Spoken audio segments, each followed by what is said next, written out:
अगली खबर का रुख करेंगे। अब जो खबर है वो उत्तर प्रदेश से है, जहां घूसखोरों के खिलाफ एक्शन हुआ है। मेरठ और महाराजगंज में रिश्वत लेते घूसखोर बाबुओं को गिरफ्तार किया गया है। इस कार्रवाई के बाद घूसखोरों में हड़कंप है। अब इन दो तस्वीरों को देखिए। मेरठ में पेंशन के नाम पर बाबू रिश्वत ले रहे थे, तो वहीं महाराजगंज में 30,000 रुपए का घूस लेते लेखपाल का एक वीडियो वायरल हो रहा है, जिसमें साफ साफ दिख रहा है कि लेखपाल बुजुर्ग के हाथ से 30,000 रुपए ले रहा है और पूछ भी रहा है कि जितने में बात हुई थी उतनी राशि है ना। 30,000। वीडियो वायरल होने के बाद लेखपाल को सस्पेंड कर दिया गया। इस कार्रवाई के बाद घूसखोरों में हड़कंप है। अब इस जनाब को देखिए।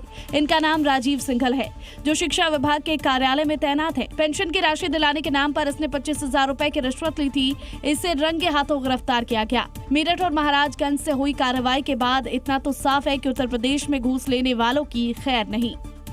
तेलंगाना में एंटी करप्शन ब्यूरो ने हैदराबाद में एक डीएसपी के काले खेल को उजागर कर दिया। डीएसपी के ठिकानों पर रेड कर 200 करोड़ रुपए से ज्यादा की संपत्ति का खुलासा हुआ, जो भ्रष्टाचार और गैरकानूनी तरीके से अर्जित की गई थी।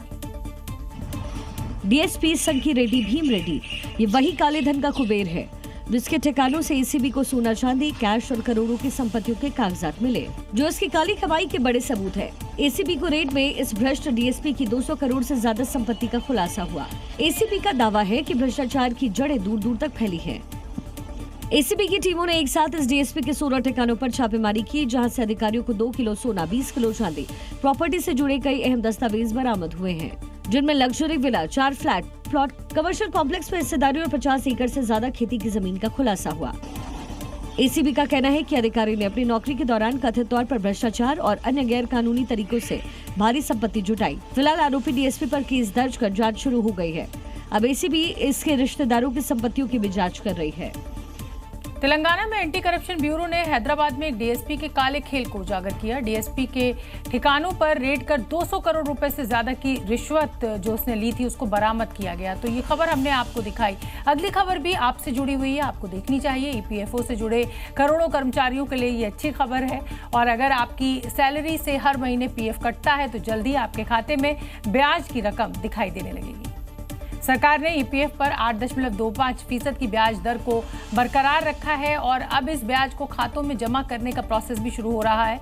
अगले महीने 15 दिनों के अंदर ही पीएफ धारकों के खातों में ये राशि क्रेडिट होने की उम्मीद है। ब्याज का कैलकुलेशन 31 मार्च 2026 तक खाते में जमा राशि के आधार पर होगा। उदाहरण के लिए अगर किसी कर्मचारी के पीएफ खाते में 2 लाख रुपए जमा है तो उसे 16,500 रुपए ब्याज मिलेगा और उसका कुल बैलेंस बढ़कर 2,16,500 रुपए हो जाएगा।